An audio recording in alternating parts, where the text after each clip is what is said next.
Most men are caught in a desperate cycle. They offer validation, gifts, and constant attention in a futile attempt to gain access to a woman's interest. They believe they are building a connection, but they are signaling a deep, systemic weakness. They are playing the role of the nice guy in a game they don't even know they are losing. They are trying to negotiate for value they have not yet earned. This is a failed strategy, a relic of a romanticized past that does not exist in the modern age. If you are tired of being treated like a disposable option, you must stop giving compliments that sound like pleas for mercy. You must stop trying to earn a spot in her life by being the most accommodating man in the room. Today, I am replacing validation with calibration.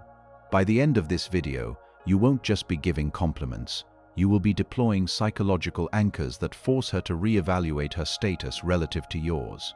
These 3 compliments are forbidden because they shatter the social expectations of the pursuer.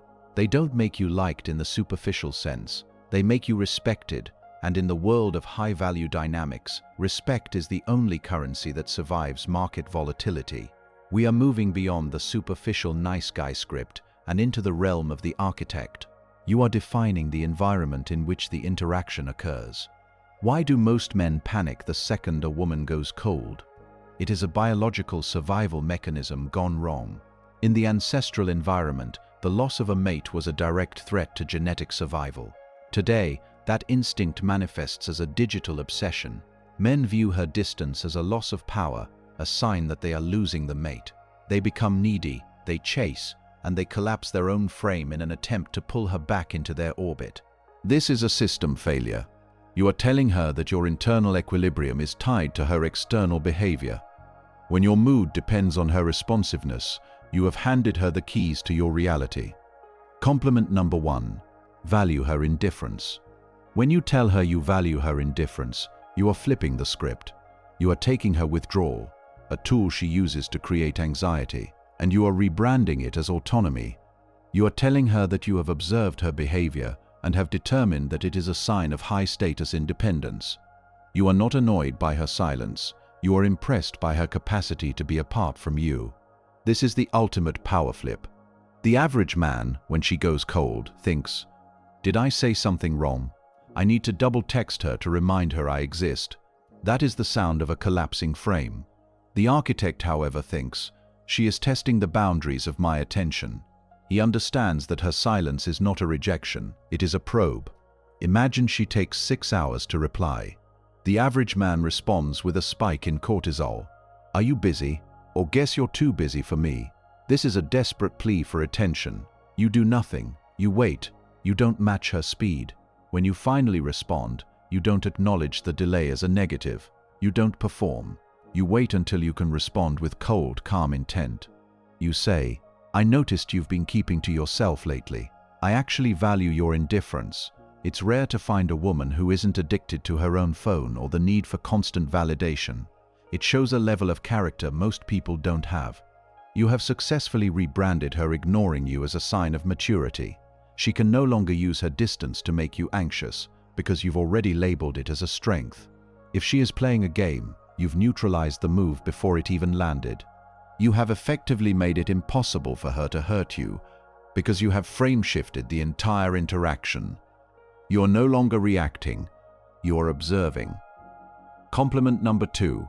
Validate her dangerous standards. She has heard that she is beautiful 1,000 times. That is background noise. A high-value woman knows she is attractive. What she needs is someone to recognize her leverage. Most men compliment her face, trying to earn a spot in her life. This lowers your status to that of a fan. A fan never gets to sit in the seat of power. Women are biologically wired to seek out men who can curate their reality. When you only compliment her looks, you show her you are a visual consumer, nothing more. When you compliment her standards, you show her you are an intellectual and social assessor. By labeling her standards as dangerous, you are implying that they are high enough to eliminate 99% of the men she meets. You are placing her in a category of elite competition, while simultaneously suggesting that you are the only one who can navigate that level of intensity. It is an intellectual compliment that forces her to confront her own perceived value. When she lists her demands, the average man thinks, I need to fit into these boxes, so she picks me. That is the mindset of a subordinate. The architect thinks, I am assessing if these standards are a reflection of high value or a defensive mechanism. He maintains his own hierarchy of what is acceptable. She tells you a story about a guy who tried to buy her attention or lists high demands. The average man agrees. You're right, you deserve the best. This puts him in the position of support staff. You look at her, maintain a steady gaze and say, your standards are actually dangerous for most guys. They aren't equipped to deal with a woman who demands this level of intentionality. It is a high-stakes way to live, but I understand why you choose it. You have validated her elitism without submitting to it. You aren't saying she is too good for everyone. You are saying she is too much for the average man. She is now subconsciously driven to maintain those dangerous standards around you, because she wants to confirm that you, the man who sees her power, are the one person who truly understands her value. You have become the mirror to her ambition. Compliment number 3. Respect the silence. Most men view silence as a void to be filled with their own insecurity. They over-explain, they perform, and they beg for engagement. They talk to keep the connection alive, but in doing so they kill the tension. Silence is the ultimate stress test. In a social setting, the one who talks the most is signaling for approval. The one who is comfortable in silence is signaling confidence. By filling the silence, you are telling the room, I am not self-sufficient. When you treat silence as a sign of mental strength, you demonstrate that you are not a performing monkey. You are signaling that your baseline state is calm, regardless of the social pressure. You are saying that you don't need a constant stream of verbal input to feel satisfied in her company. During a lull in conversation, the average man thinks, this is awkward. I need to ask another question. That is an impulse of anxiety. The architect thinks, this is a moment of potential. You are on a date. There is a lull. The average man immediately jumps in with, so what are you thinking about? He is actively trying to fix the silence. He is telling her, I am uncomfortable, please help me. When the silence hits, lean back, take a sip of your drink, smile faintly, maintain eye contact and then say, I like that you're quiet. Most people are terrified of silence because they don't have anything going on inside. I respect your silence. You have signaled that you are unshakable. You have turned the tables. Now, she is the one who feels the weight of the silence, and you are perfectly at peace. This triggers a visceral attraction to the man who is clearly the most grounded person in the room. Conclusion. What happens to the man who refuses to evolve? He is not just losing dates. He is actively participating in his own social decay. When you operate as a nice guy, you are training women to lose respect for you. Every time you apologize for her behavior, every time you chase, every time you fill the silence, you are lowering your own market value.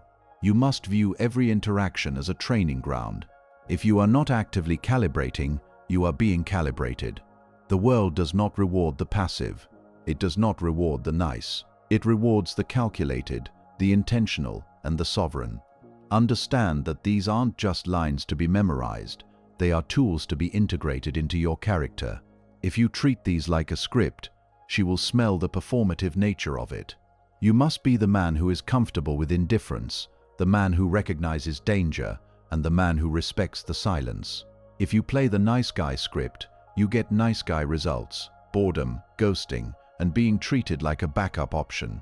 But when you adopt the architect mindset, you define the terms. You don't need her to be anything other than who she is, because you are no longer dependent on her performance.